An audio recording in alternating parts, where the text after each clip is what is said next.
మరికొద్ది రోజుల్లో Visakha mayor Golagani Hari Venkata కుమారిపై TDP అవిశ్వాస తీర్మానం పెట్టనుంది. అయితే మేయర్ అవిశ్వాస తీర్మానానికి సిపిఎం, సిపిఐ పార్టీలు దూరంగా ఉన్నాయి. టీడీపీ, బీజేపీ కలిసి ఉన్న నేపథ్యంలో అవిశ్వాస తీర్మానంలో పాల్గొనడం లేదని సిపిఎం కార్పొరేటర్ స్టాలిన్ తెలిపారు.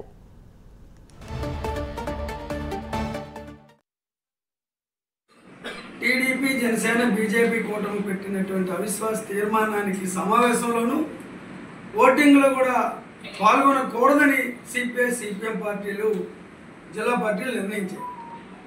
కారణం ఏంటంటే ఎన్నికల ముందు వీళ్ళ కూటమి రెండు మాటలు చెప్పారు. ఎట్టి పరిస్థితుల్లో కేంద్రం మెడలు వంచైనా విశాఖ ఉక్కు కర్మాగారాన్ని ప్రభుత్వ రంగంలోనే కొనసాగేటట్టు ఉంచుతాం, చూస్తాం, సొంత గనుల కోసం మేము ప్రయత్నం చేస్తాం, కృషి చేస్తాం అని చెప్పారు.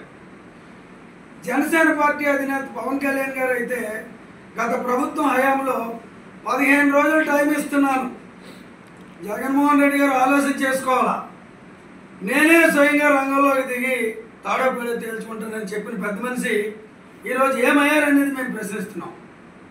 అదొకటే కాదు, అనేక అంశాల్లో మాకు ఇబ్బందులు ఉన్నాయి.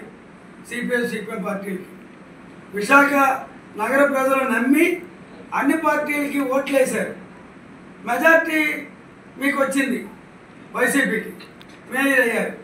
కానీ ఈరోజు ఏం జరుగుతుంది? కనీసం మంగళవారం, బుధవారం సంతలు జరుగుతుంటాయి గ్రామాల్లో.